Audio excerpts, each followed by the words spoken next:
नमस्कार। आकाशवाणी से प्रस्तुत है समाचार प्रभात।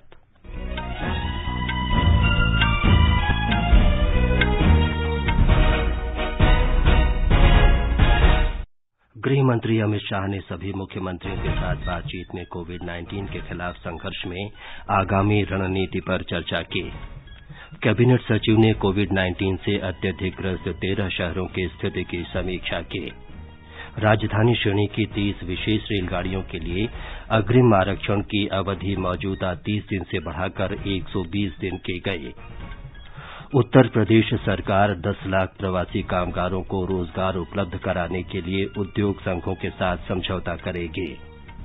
खाड़ी देशों से 2000 भारतीयों की स्वदेश वापसी के लिए आज 13 विशेष उड़ानें संचालित की जाएंगी। वंदे भारत मिशन के अंतर्गत एयर इंडिया श्रीलंका से 150 भारतीयों को लेकर आएगी। सरकार ने कहा, भारत और चीन ने वास्तविक नियंत्रण रेखा पर मौजूदा तनाव के शांतिपूर्ण समाधान के लिए व्यवस्था कायम की।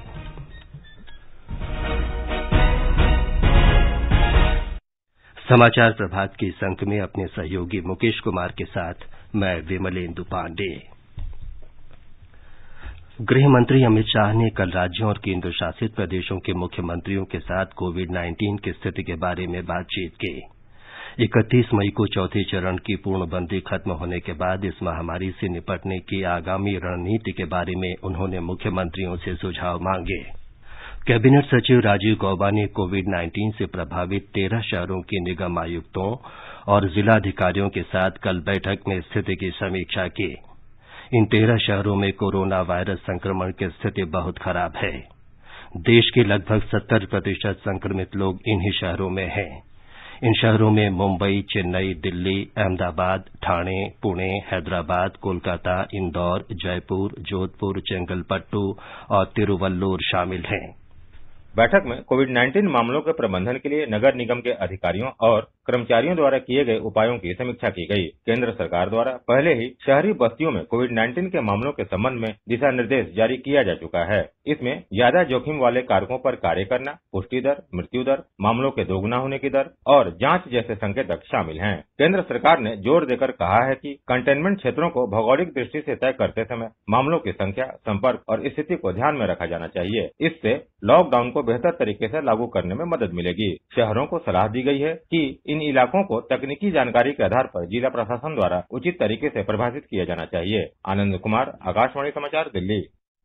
केंद्र सरकार के प्रधान वैज्ञानिक सलाहकार डॉक्टर के विजय राघवन ने कहा है कि कोविड-19 महामारी से निपटने के लिए लगभग 30 समूह वैक्सीन बनाने के कार्य में लगे हैं।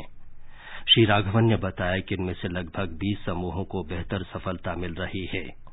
उन्होंने कहा कि टीका विकसित करने के लिए 3 तरह से काम किया जा रहा है। इनमें स्वदेशी प्रयास, अन्य कंपनियों के साथ सहयोग और प्रमुख कंपनियों की पहल शामिल है। डॉक्टर विजय राघवन ने कहा कि भारतीय संस्थान इस वायरस के लिए 4 तरह की वैक्सीन विकसित कर रहे हैं। नीति आयोग के सदस्य डॉक्टर वीके पॉल ने कहा है कि कोरोना वायरस के खिलाफ लड़ाई दवाई और वैक्सीन के माध्यम से जीती जाएगी। उन्होंने कहा कि देश के विज्ञान और तकनीकी संस्थान इस दवा उद्योग बहुत मजबूत हैं। लगभग 20 कंपनियां अन्य देशों को कोरोना वायरस की निदान किट उपलब्ध करा रही हैं। पंचगव्य से बनाई गई कोविड-19 की आयुर्वेदिक दवा का क्लिनिकल परीक्षण गुजरात में राजकोट से शुरू होगा।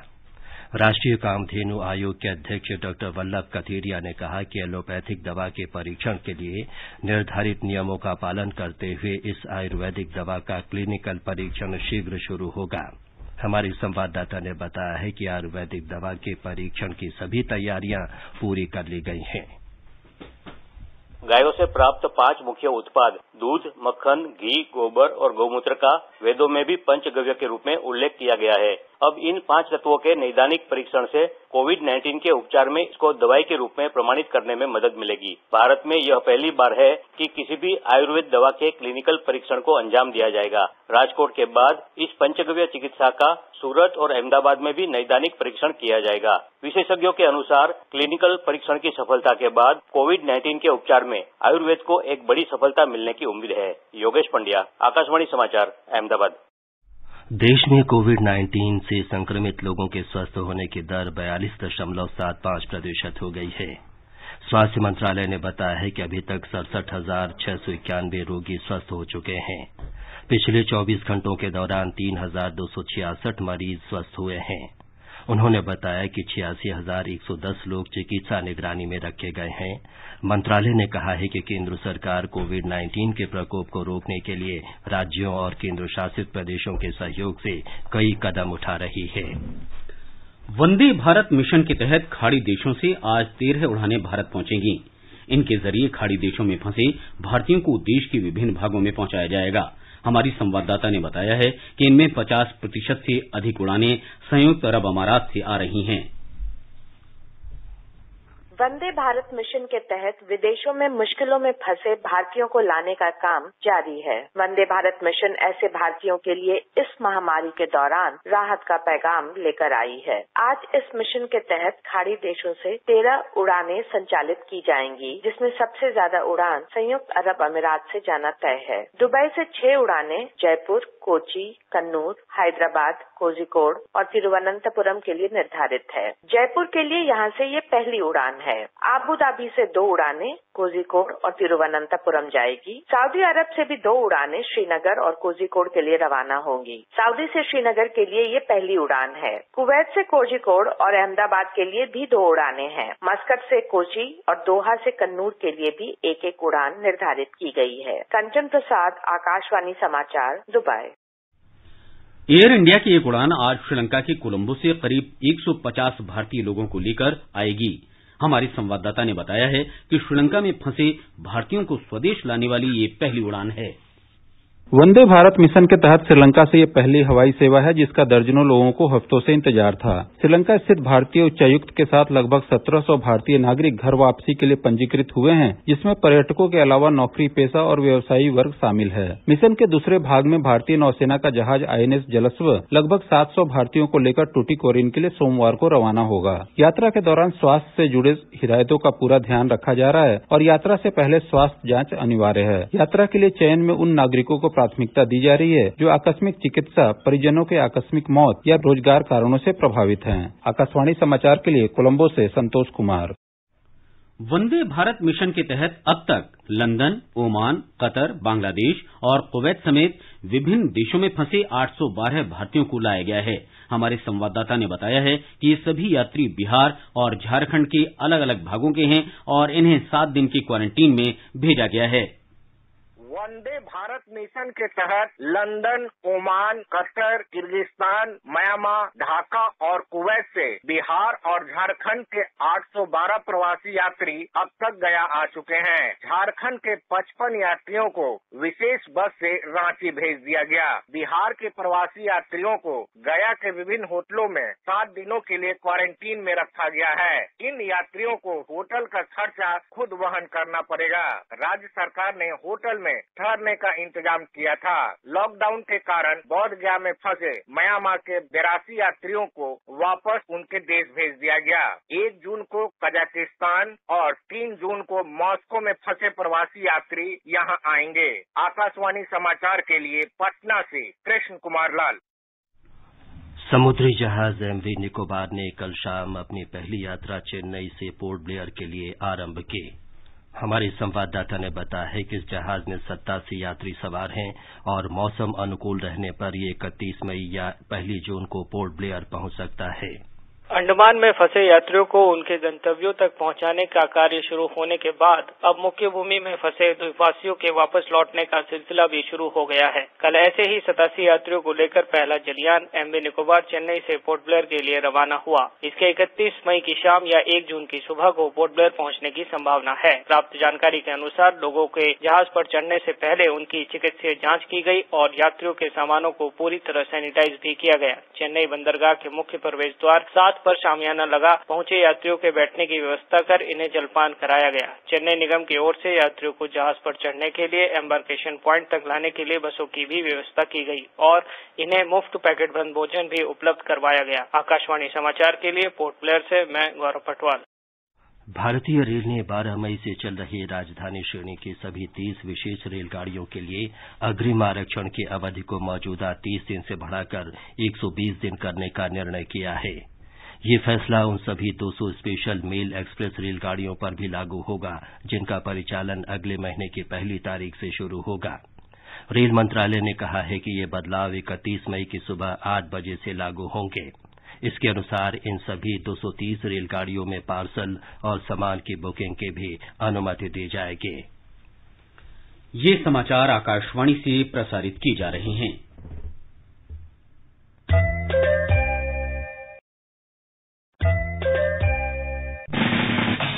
खुजली झटपट दूर करे, जालिम लोशन, वही नाम वही काम, कुछ भी नहीं बदला। चर्म रोगों का दुश्मन जालिम लोशन। समाचार प्रभात में आपका फिर स्वागत है। आगे बढ़ने से पहले एक नजर फिर से मुख्य समाचारों पर। गृह मंत्री अमित शाह ने सभी मुख्यमंत्रियों के साथ बातचीत में कोविड-19 के खिलाफ संघर्ष में आगामी रणनीति पर चर्चा की। कैबिनेट सचिव ने कोविड-19 से अत्यधिक ग्रस्त 13 शहरों की स्थिति की समीक्षा की। राजधानी श्रेणी की 30 विशेष रेलगाड़ियों के लिए अग्रिम आरक्षण की अवधि मौजूदा 30 दिन से बढ़ाकर 120 दिन की गई। उत्तर प्रदेश सरकार 10 लाख प्रवासी कामगारों को रोजगार उपलब्ध कराने के लिए उद्योग संघों के साथ समझौता करेगी। खाड़ी देशों से 2000 भारतीयों की स्वदेश वापसी के लिए आज 13 विशेष उड़ानें संचालित वंदे भारत मिशन के अंतर्गत एयर इंडिया श्रीलंका से 150 भारतीयों को लेकर आएगी। और सरकार ने कहा, भारत और चीन ने वास्तविक नियंत्रण रेखा पर मौजूदा तनाव के शांतिपूर्ण समाधान के लिए व्यवस्था कायम की है।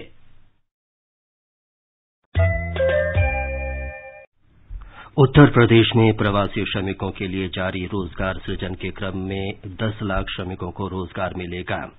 इस सिलसिले में कई उद्योग संगठनों ने राज्य सरकार के साथ सहमति पत्र पर हस्ताक्षर किए हैं, जिससे राज्य में लघु, सूक्ष्म और मध्यम उद्यम क्षेत्र को बढ़ावा मिलेगा। एक रिपोर्ट। मुख्यमंत्री योगी आदित्यनाथ की मौजूदगी में आज प्रदेश के सूक्ष्म, लघु एवं मध्यम उद्योग विभाग और विभिन्न औद्योगिक तथा व्यापारिक संगठनों के बीच 10 लाख कामगार मुहैया कराने को लेकर सहमति पत्र पर हस्ताक्षर होंगे। राज्य के सूक्ष्म, लघु एवं मध्यम उद्योग मंत्री सिद्धार्थनाथ सिंह ने कहा कि मुख्यमंत्री योगी आदित्यनाथ के प्रयासों से हो रहे इस समझौते के जरिए लाखों मजदूरों के सपने पूरे होंगे। इस समझौते के तहत इंडियन इंडस्ट्रीज एसोसिएशन ने 5 लाख, राष्ट्रीय रियल एस्टेट विकास परिषद ने 2.5 लाख और भारतीय उद्योग परिसंघ CII ने 2 लाख मजदूरों की मांग की है। मुख्यमंत्री योगी आदित्यनाथ ने प्रवासी मजदूरों के लिए हर हाथ को काम और हर घर में रोजगार मिशन शुरू किया है। प्रवासी मजदूरों के लिए रोजगार सृजन के मकसद से एक विशेष सॉफ्टवेयर भी तैयार किया जा रहा है, जिसमें हर मजदूर की कुशलता और औद्योगिक इकाइयों की जरूरतों का जिक्र होगा। सुशील चंद्र तिवारी, आकाशवाणी समाचार, लखनऊ। गुजरात में कोरोना वायरस के उपचार के बाद स्वस्थ हुए लोगों की संख्या 8000 से अधिक हो गई है। 454 रोगियों को कल अस्पताल से छुट्टी दे दी गई। पिछले 24 घंटों में राज्य में कोविड-19 से 22 लोगों की मृत्यु हुई। राज्य में कोरोना वायरस से संक्रमित मरीजों की कुल संख्या 15,572 हो गई है। राज्य के 21 जिलों में कल 367 नए रोगियों का पता चला। हमारी संवाददाता ने बताया है कि राजधानी अहमदाबाद में कल 381 मरीजों को उपचार के बाद अस्पतालों से छुट्टी दे दी गई। हालांकि अहमदाबाद में कोरोना वायरस के मामले बढ़ रहे हैं, लेकिन जिले में डिस्चार्ज की संख्या भी बढ़ रही है। अहमदाबाद जिले में से अब तक कुल 11,344 मामले दर्ज किए गए हैं, जो राज्य में दर्ज किए कुल मामलों में से 70% से अधिक है। सूरत में 1,465 मामले सामने आए हैं, जबकि राजकोट में से अब तक 947 मामलों की पुष्टि हुई है। राज्य सरकार ने इस महीने से टीकाकरण अभियान फिर से शुरू किया है, जो लॉकडाउन के कारण अस्थायी रूप से बंद किया था। इस महीने में अब तक 5 लाख से अधिक गर्भवती महिलाओं और बच्चों का इस अभियान के तहत टीकाकरण किया गया है। इस बीच गुजरात उच्च न्यायालय के मुख्य न्यायाधीश ने कल राज्य में कोरोना वायरस के प्रकोप के बारे में एक जनहित याचिका और अन्य संबंधित याचिकाएं एक नई बेंच को सौंपी है। अपर्णा खुंट, आकाशवाणी समाचार, अहमदाबाद। महाराष्ट्र में इस समय कोविड के 38,939 मरीजों का उपचार चल रहा है।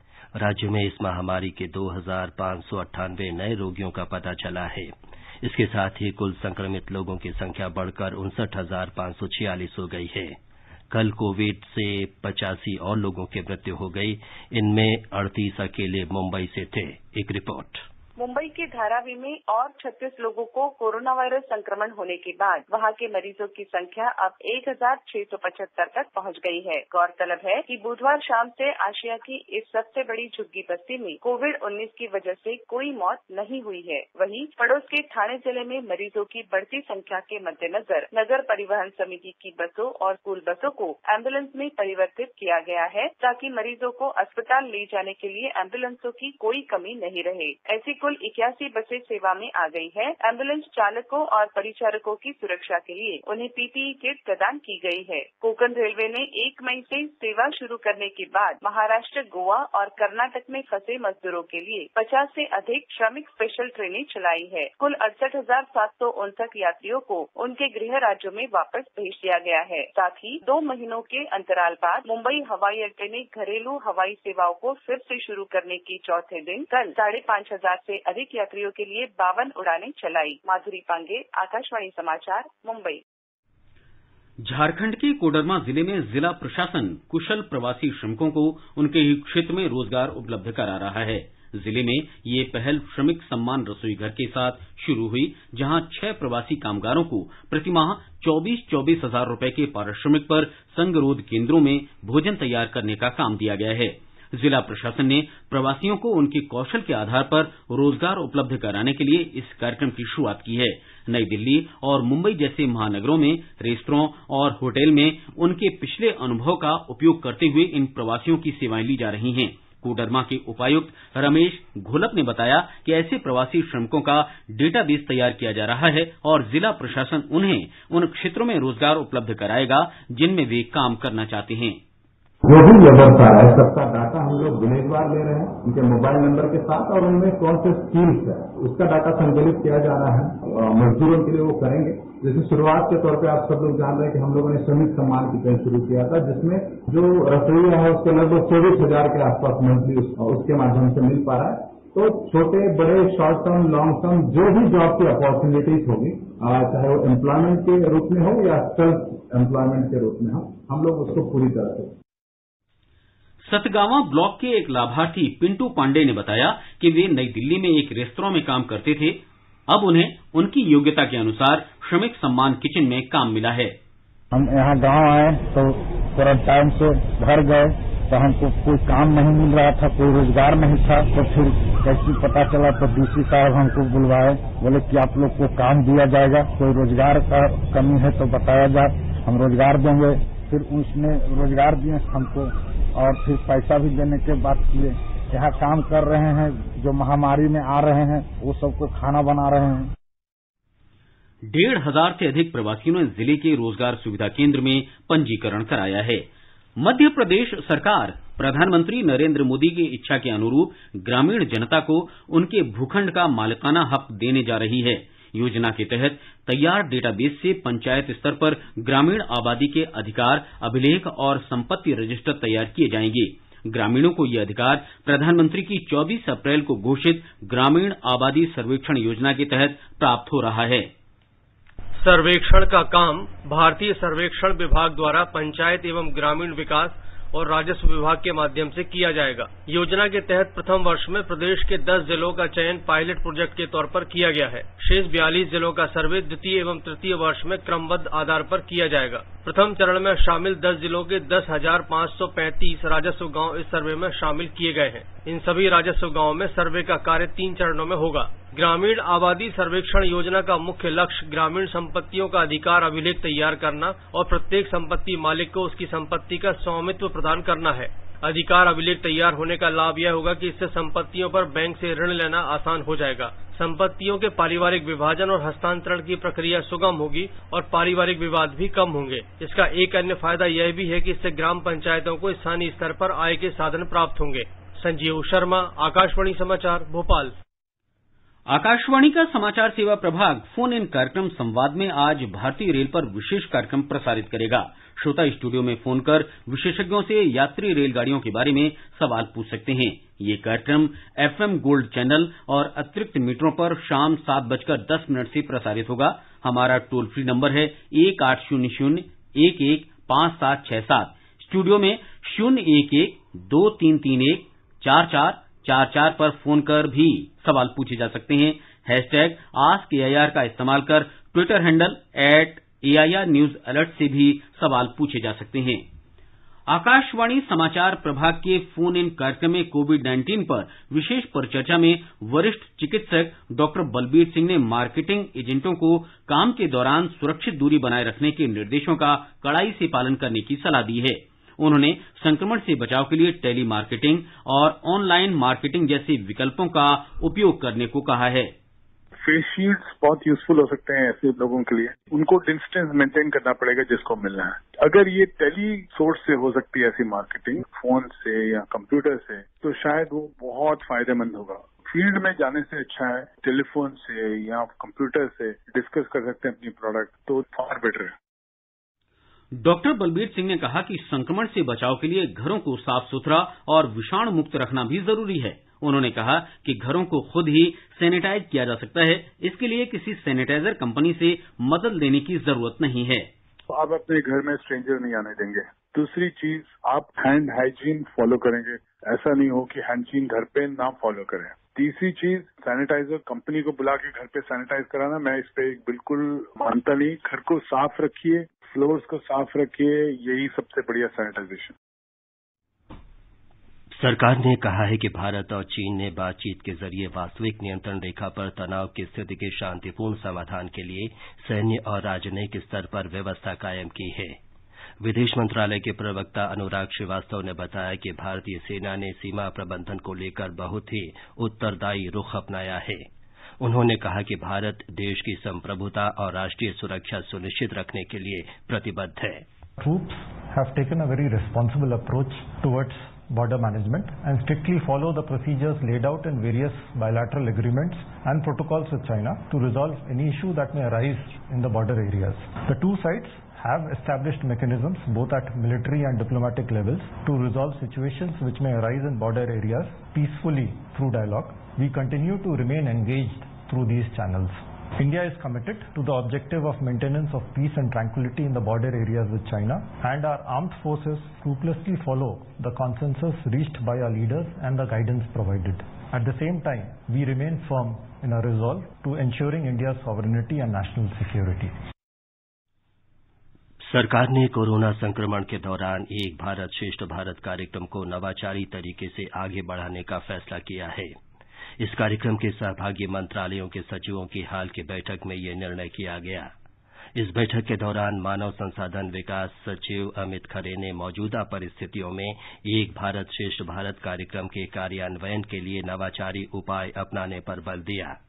पर्यटन सचिव योगेंद्र त्रिपाठी ने कहा कि मंत्रालय के तहत विभिन्न संस्थान पर्यटन के विभिन्न पक्षों पर डिजिटल माध्यम से विचार विमर्श वेबिनार का आयोजन कर रहे हैं।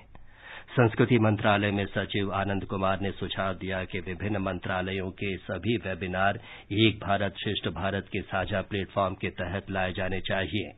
युवा कार्य मंत्रालय की सचिव उषा शर्मा ने विभिन्न विभागों द्वारा तैयार डिजिटल सामग्री साझा करने का सुझाव दिया। सूचना और प्रसारण मंत्रालय में संयुक्त सचिव विक्रम सहाय ने कहा कि प्रत्येक राज्य के सफल अनुभव भी अन्य राज्यों से साझा किए जाने चाहिए। एक रिपोर्ट। एक भारत श्रेष्ठ भारत कार्यक्रम का उद्देश्य लोगों को राज्यों की समृद्ध विरासत, संस्कृति और परंपराओं से परिचित कराना है ताकि वे भारत की विविधता को समझ सकें और उसकी सराहना कर सकें। इस कार्यक्रम के अंतर्गत गतिविधियों को संचालित करने के लिए प्रत्येक प्रतिभागी मंत्रालय और विभाग डिजिटल माध्यमों का रुख करेंगे। इसके व्यापक प्रसार के लिए एक भारत श्रेष्ठ भारत वेबिनार आयोजित की जाएगी। एक भारत श्रेष्ठ भारत डिजिटल संसाधनों के लिए साझा तैयार किया जाएगा, जिसका उपयोग प्रत्येक मंत्रालय कर सकेंगे। बैठक के दौरान संशोधित संचार योजना तैयार करने पर भी चर्चा हुई। अनुपम मिश्र, आकाशवाणी समाचार, दिल्ली। आकाशवाणी का समाचार सेवा प्रभाग विशेषज्ञों की सलाह श्रृंखला में कोविड महामारी के बारे में वरिष्ठ चिकित्सा विशेषज्ञों की राय से अवगत कराता है। आकाशवाणी समाचार से बातचीत में अखिल भारतीय आयुर्विज्ञान संस्थान एम्स की तंत्रिका विज्ञान विभाग के प्रमुख डॉक्टर MV पद्मा ने लोगों को सुरक्षित रहने के लिए घर पर ही रहने की सलाह दी। A virus has invaded our earth. It has invaded us. And there are zillion concerns. There are concerns about our survival. about food, about education, about career, about profession, about our movements. But these are questions for the first time in 3 generations that we are facing. But they're of relevance only if we are alive. To stay alive, stay home.